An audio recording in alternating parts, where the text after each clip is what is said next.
पहले हमने एसिड देखा था, हमने एसिड की सारी केमिकल प्रॉपर्टीज हमने पढ़ ली थी। हमने एसिड की 3 केमिकल प्रॉपर्टीज पढ़ी थी पहले, acid react with metal, acid react with metal carbonate and acid react with metal oxide, ये 3 प्रॉपर्टी देखी थी हमने।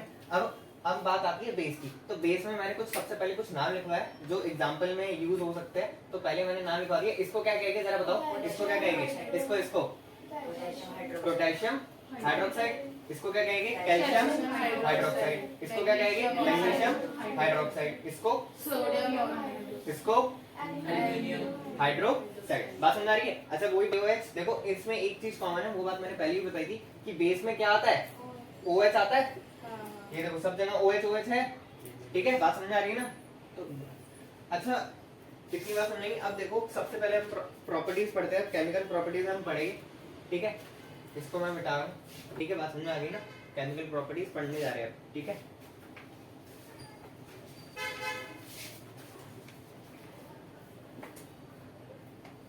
सीपी का मतलब समझ जाना, केमिकल प्रॉपर्टीज, ठीक है? सीपी का नॉट प्लेस मत ले लेना। अच्छा देखो केमिकल प्रॉपर्टीज, सबसे बेस को, अब देखो सबसे पहले हम बेस को किससे रिएक्ट कराएंगे? जो हमारी पहली प्रॉपर्टी है, जो हमारी पहली प्रॉपर्टी है बेस को हम किससे रिएक्ट कराएंगे? Reaction with metal, reaction with metal, ठीक है? बात समझ आई? Reaction with metal. अच्छा देखो जब बेस को हमने मेटल से रिएक्ट कराया, जब बेस को हमने किससे रिएक्ट कराया? मेटल से रिएक्ट कराया। अच्छा एक चीज एक देखो, किससे रिएक्ट कराया गया? बेस से रिएक्ट कराया गया। जब मेटल को किससे रिएक्ट कराया गया? बेस से रिएक्ट कराया गया। तो बेसिकली उसने क्या दिया? सॉल्ट दिया और प्लस हाइड्रोजन गैस, ठीक है? इतनी बात समझ आ रही है? क्या दिया? मेटल दिया, बेस दिया और सॉल्ट दिया और हाइड्रोजन गैस दिया। अच्छा देखो सॉल्ट क्यों दिया? आप केमिकल प्रॉपर्टी आओ जरा, केमिकल प्रॉपर्टी पहली प्रॉपर्टी पढ़ रहे हैं रिएक्शन विद मेटल। देखो जरा इसमें देखो मेटल को हमने किससे रिएक्ट कराया? मेटल को हमने किससे रिएक्ट कराया? बेस से रिएक्ट कराया। तो उसने क्या दिया हमें? सॉल्ट दिया और हाइड्रोजन दिया। अच्छा देखो इसका एक एग्जांपल मैं सिंपल सा लिख रहा हूँ। इसका एग्जांपल अगर बात करूँ, देखो मेटल में क्या लिख सकता हूँ? Zn लिख सकता हूँ। बेस में क्या लिख सकता हूँ? NaOH लिख सकता हूँ। तुमने बेस कॉपी में लिख रखे, ठीक है? बात समझ आ रही है? इसने देखो अब देखो अब क्या देगा? सॉल्ट कैसे बनेगा जरा बताओ, सॉल्ट कैसे बनेगा जल्दी बताओ। देख के नहीं बताना है, देख के बता दिया। अच्छा Zn Z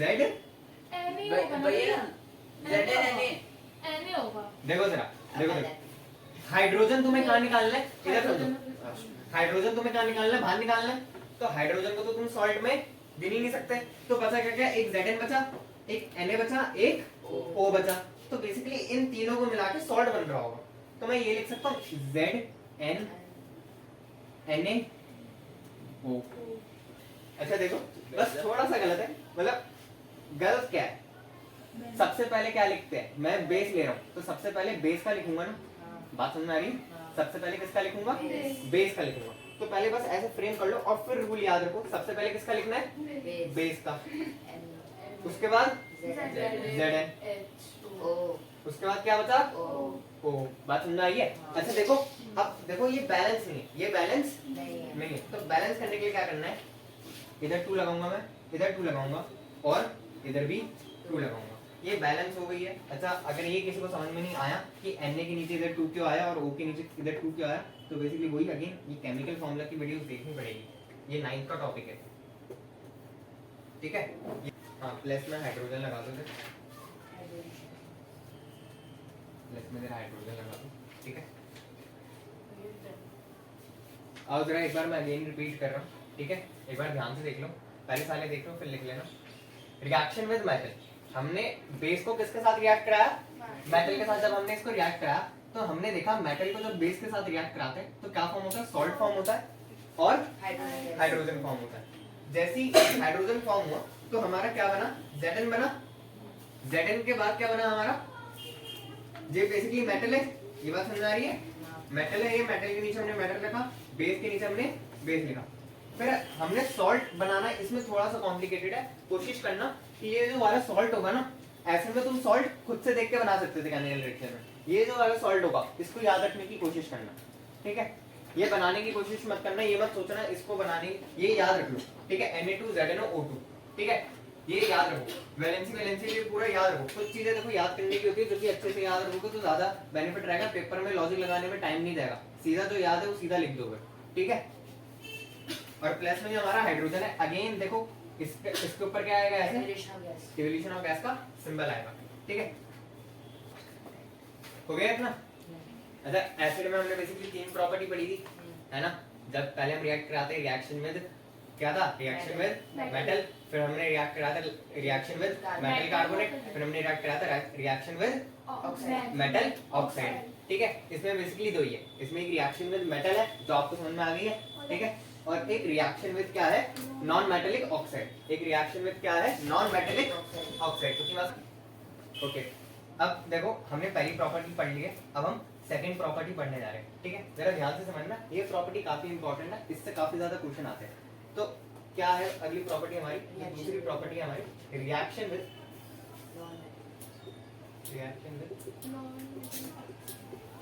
non metal oxide, ठीक है। ये हमारी अगली प्रॉपर्टी है, ठीक है।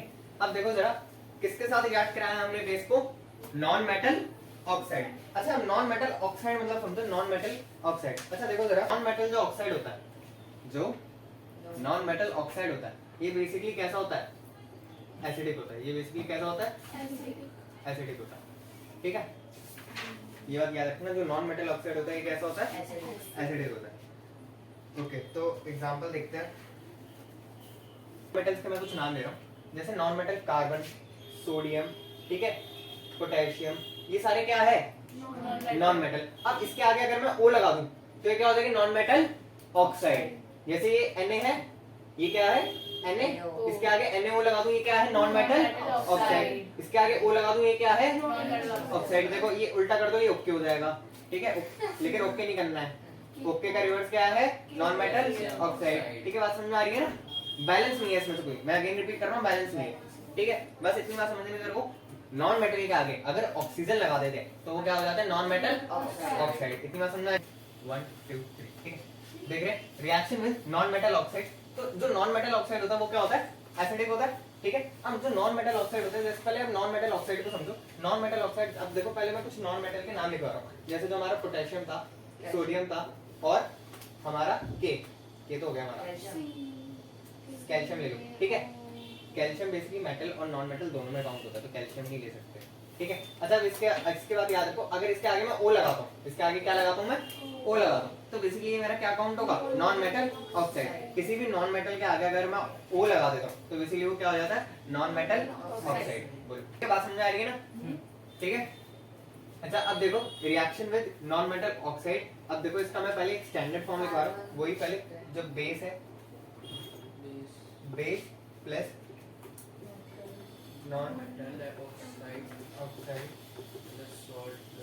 ये क्या देता है हमें, सॉल्ट प्लस वाटर, ठीक है। इतनी बात समझ आ रही है ना।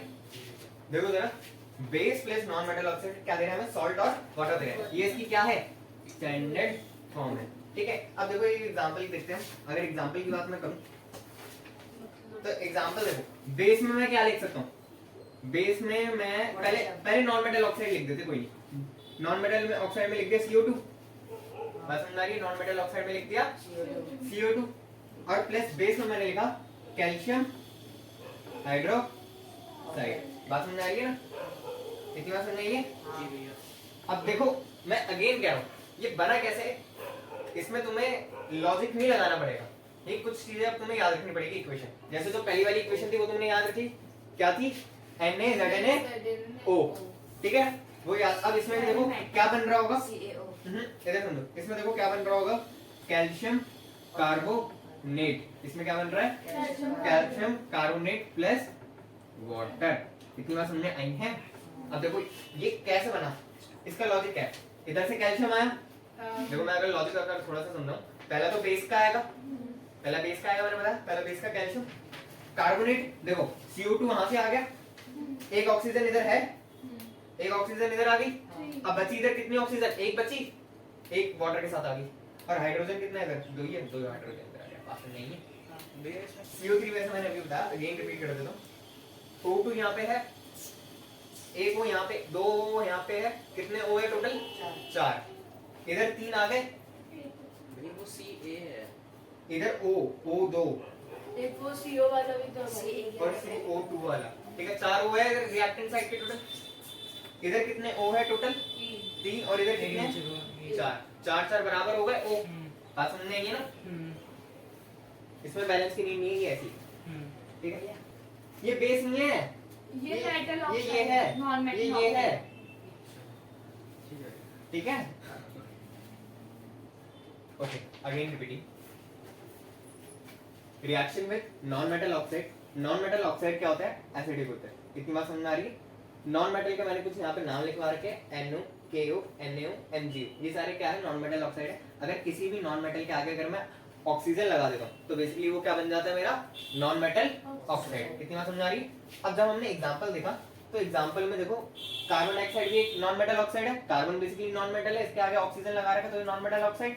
नॉन मेटल ऑक्साइड को किससे रिएक्ट कराया? बेस से। जब मैंने रिएक्ट कराया तो मैंने बेस से रिएक्ट कराया, मेरा क्या फॉर्म हुआ? सॉल्ट फॉर्म हुआ, जिसको मैंने क्या नाम दिया? कैल्शियम कार्बोनेट, और प्लस में यहाँ से क्या निकला है? वाटर निकला है, मतलब फॉर्म। ठीक है, इधर आ लो। ओके, तो अब एक नया टॉपिक स्टार्ट हो रहा है, ठीक है। हमारे बेसिकली एसिड की प्रॉपर्टीज हमने पढ़ ली, हमने बेस की प्रॉपर्टीज हमने पढ़ ली, ठीक है। अब एक नया टॉपिक मैं स्टार्ट कर रहा हूँ, ठीक है। तो उसको पहले बेसिकली टॉपिक नहीं है, बुक में टॉपिक नहीं है, एक थोड़ा बेस है, ठीक है। उसको मैं स्टार्ट कर रहा हूँ, मैंने पहले भी पढ़ा रखा है, एक थोड़ा एक बार दोबारा से दिखा रहा हूँ कि प्रॉपर क्या चीज है। अगर देखो ओके, तो जो अगला टॉपिक है वो अब क्या है? Neutralisation reaction. जो अगला टॉपिक है वो क्या है? Neutralisation reaction. तो अगला टॉपिक अब देखो हमारा क्या है? न्यूट्रलाइजेशन रिएक्शन, जो कि काफी इंपॉर्टेंट है, वेरी वेरी इंपॉर्टेंट टॉपिक है, ठीक है। बहुत क्वेश्चन आते हैं इससे, ठीक है। न्यूट्रलाइजेशन,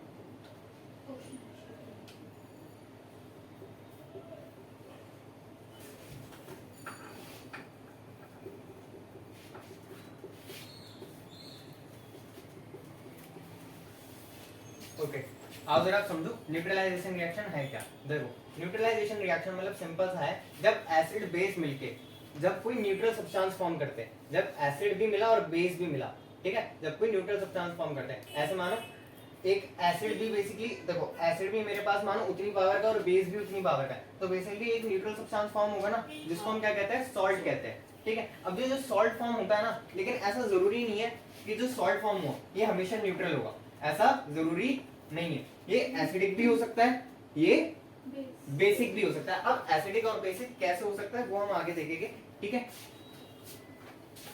बस अभी के लिए इतना समझो कि न्यूट्रलाइजेशन रिएक्शन कुछ भी नहीं है, जब एसिड प्लस बेस मिलते हैं तो क्या बनता है? सॉल्ट और वाटर, ठीक है। क्या समझ में आ रही है ना? अब देखो एक एग्जांपल मैं लिखवाता हूँ, जरा देखो। अब देखो एसिड के नीचे HCl लिखा है, ठीक है। बेस के नीचे मैं लिख सकता हूँ NaOH, क्या लिख सकता हूँ? NaOH लिख सकता हूँ। अब देखो सॉल्ट क्या बनेगा? इसमें तुम सॉल्ट खुद बना सकते हो। देखो बेस का पहले, देखो इसमें सॉल्ट कैसे बनाते हैं? सॉल्ट बनाना सीखो। बेस का पहला लिया, एसिड का आखिरी लिया, क्या बना? NaCl। बात समझ में आई है? और वाटर H2। ठीक है, एक और एग्जांपल दिखा देता हूं मैं, कोई दिक्कत है? एक और एग्जांपल लिखवा देता हूं, मेरा देखो H2SO4 plus magnesium hydroxide gives क्या देते हैं? अब देखो अगेन, अब इसका सॉल्ट बनाओ। सबसे पहले किसका लेना है? बेस का, और आखिरी में किसका लेना है? एसिड का। क्या बनेगा? MgSO4। बात समझ आ रही है? अच्छा देखो, लेकिन हाँ सही बनेगा, ठीक है। बात समझ नहीं है? MgSO4, ठीक है, प्लस का H2। बात समझ नहीं है? अच्छा अब देखो एक बहुत इंपॉर्टेंट चीज है, ये जो हमारा सॉल्ट बना है ना, ये जो हमारा सॉल्ट बना है, ये मैंने अभी बताया, ये न्यूट्रल भी हो सकता है, ये एसिडिक भी हो सकता है, ये बेसिक भी हो सकता है। अब ये डिपेंड करता है कैसे। फॉर एग्जांपल मान ली मैं एक्चुअल में दिखा, ये भी हमारा स्ट्रॉन्ग एसिड है, ये भी हमारा स्ट्रॉन्ग एसिड है, ये भी हमारा स्ट्रॉन्ग बेस है। इतनी बात समझ में आ रही है? ये भी हमारा स्ट्रॉन्ग बेस है। तो हमारा जो NaCl दिया होगा ना, ये क्या होगा? न्यूट्रल होगा। ये क्या होगा? क्यों होगा न्यूट्रल? जरा आप समझो। तुम भी शक्तिशाली, मैं भी शक्तिशाली, दोनों लड़ेंगे, दोनों घायल हो गए ना, तो बेसिकली कुछ फॉर्म तो होगा नहीं, रिजल्ट तो निकला नहीं। रिजल्ट क्या हुआ? ड्रॉ हो गया ना। जब दो आपस में जो बराबर ताकत वाले अगर इंसान लड़ेंगे तो ड्रॉ होता है ना मैच, तो बेसिकली 0 आया यहाँ पे। तो NaCl क्या होगा मेरा? न्यूट्रल। बेसिकली क्या होगा NaCl मेरा? न्यूट्रल। कितनी बात समझ आ रही है? ये मेरा क्या था? Strong acid. ये मेरा क्या था? Strong base. ये क्या है? NaCl का बेसिकली क्या होगा? न्यूट्रल होगा। क्योंकि मैंने अभी बताया न्यूट्रल इसलिए होगा क्योंकि ये दोनों स्ट्रॉन्ग है। ठीक है, दोनों स्ट्रॉन्ग है तो बेस इसमें ज्यादा ताकत होगी तो वो तो एसिड को हटा देगा। हाँ, तो न्यूट्रल फिर बेसिक होगा। जो सॉल्ट होगा ना वो क्या होगा? बेसिक होगा। अभी आता है अगला एग्जांपल, वही है, देखो सर। अच्छा अब देखो अगला एग्जांपल क्या है। ये जो हमारा ये है ना H2SO4, ये क्या है? Strong acid. लेकिन ये जो बेस है ये क्या है? Weak base. तो बेसिकली अब जो MgSO4 होगा, जो MgSO4 होगा वो क्या होगा हमारा? Strong acid. एसिडिक होगा ना, हाँ। क्योंकि एसिड ज्यादा है। देखो एसिड ज्यादा बलशाली है, बेस तो वीक है, एसिड ज्यादा बलशाली। ये सिंपल सा है लॉजिक। देखो मैं तुम्हें बताऊं, चाय में अदरक ज्यादा डाल दोगे तो अदरक का टेस्ट ज्यादा आएगा ना, और चाय में अदरक कम डालोगे तो अदरक का टेस्ट कम आएगा। सिंपल सा समझ में आया इस एग्जांपल से। अगर एसिड ही मेरा स्ट्रॉन्ग है तो एसिडिक ज्यादा होगा ना, और बेस तो कम होगा, बेस भी होगा लेकिन ज्यादा क्या होगा? एसिडिक होगा। इस ऊपर वाले में न्यूट्रल इसलिए होगा क्योंकि बराबर बराबर है, ये भी स्ट्रॉन्ग है ये भी स्ट्रॉन्ग है। तू भी आ जा मैं भी आ जा, ये वो वाला चक्कर है। ठीक है, इसमें क्या है? बेस हमारा वीक है। ठीक है भैया पता ये हमारा है स्ट्रॉन्ग एसिड। तो ये पता कैसे चलेगा? ये तुम्हें 2-3 चीजें याद रखनी पड़ेगी। अच्छा क्वेश्चन है, पता कैसे लगेगा? जैसे मैंने अब लिखवा दिया HCl स्ट्रॉन्ग एसिड है, तो तुम्हें याद रहना चाहिए H2SO4 स्ट्रॉन्ग एसिड है, ये तुम्हें याद रहना चाहिए। ठीक है, NOH स्ट्रॉन्ग बेस है, ये तुम्हें याद रहना चाहिए। 4-5 याद रख लो काफी पूरी 10th के लिए। ठीक है, 4-5 याद रख लो काफी। मुश्किल से एक क्वेश्चन आता है आइडेंटिफाई द स्ट्रॉन्ग बेस, और 4 ऑप्शन तुम्हें दे देंगे। तो HCl और NOH तो ऑप्शंस में आते ही आता है ऐसे क्वेश्चंस में, तो HCl पे टिक लगा देना। अगर ऐसा क्वेश्चन है मानो आइडेंटिफाई द स्ट्रॉन्गेस्ट एसिड, ठीक है, उसमें एक ऑप्शन आता है HCl। अच्छा अब ऐसा मानो, मैं तुम्हें बताऊं, अगर एक क्वेश्चन आता है, क्वेश्चन सपोज करो पेपर में तुम्हारे क्वेश्चन आया सीबीएसई में कि आइडेंटिफाई द स्ट्रॉन्गेस्ट एसिड, जिसमें पहला ऑप्शन है H2SO4, दूसरा है HCl, और तीसरा है मानो तीसरा कोई भी एसिड है और चौथा कोई भी एसिड है। ठीक है, तो किस पे टिक लगा कर आओगे? HCl पे टिक लगा के आओगे। इसमें कंफ्यूज मत हो जाना। H2SO4 भी स्ट्रॉन्ग है, कल HCl पे टिक। या तो अगर ऑप्शन ये हो A एंड सेकंड बोथ, तो दोनों पे लगा देना। अगर इसमें से कंपेयर करने के लिए पूछता ना तो HCl पे लगा। ठीक है, बात समझ आ गई? इन दोनों को वैसे कंपेयर करने के लिए पूछता नहीं है। अब इतनी बात समझ में आ रही है? ये H2SO4 मेरा क्या था? सेकंड एग्जांपल में H2SO4 मेरा क्या था? स्ट्रॉन्गेस्ट एसिड था। ये MgOH मैग्नीशियम हाइड्रोक्साइड क्या था? वीक बेस था। तो जो मेरा सॉल्ट था वो क्या होगा? एसिडिक होगा ना, क्योंकि एसिड ज्यादा स्ट्रॉन्ग है और बेस क्या है मेरा? वीक है। बात समझेंगे? एक और देखते हैं, जिसमें अब एक एग्जांपल में देखूंगा जिसमें वीक एसिड होगा और बेस स्ट्रॉन्ग होगा। ठीक है, ओके। अब देखो, अब तुम्हारे आगे तीसरा एग्जांपल है। तीसरे एग्जांपल में क्या है? जो तुम्हारा जो एसिड है वो क्या है? वीक है, और जो तुम्हारा जो बेस है वो क्या है? स्ट्रॉन्ग है। अब जैसे KOH है, अब तुम याद रखना KOH क्या होता है? सबसे स्ट्रॉन्गेस्ट बेस होता है। एक और स्ट्रॉन्गेस्ट बेस लिखवाया मैंने अभी इससे पहले एग्जांपल में क्या था? NaOH और KOH। जैसे HCl और H2SO4 होते हैं, बस ये याद रखो, ये स्ट्रॉन्ग एसिड्स, ये स्ट्रॉन्ग बेस। लिख लेना इसके आगे, ये स्ट्रॉन्ग बेस, ये स्ट्रॉन्ग एसिड। ठीक है, कितना समझाइए?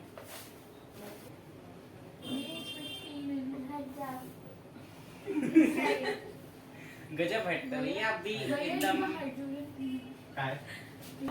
क्या फॉर्म होगा? सारे इकट्ठे बोलो। बेस। बात समझ आई है ना? अब की बार किसने बाजी मान ली? बेस भैया ने। बेस बाबूजी। और कौन हार गया? एसिड भैया हार गए। एसिड भैया और बेस बाबूजी। ऐसे भैया को भाग जाना पड़ा।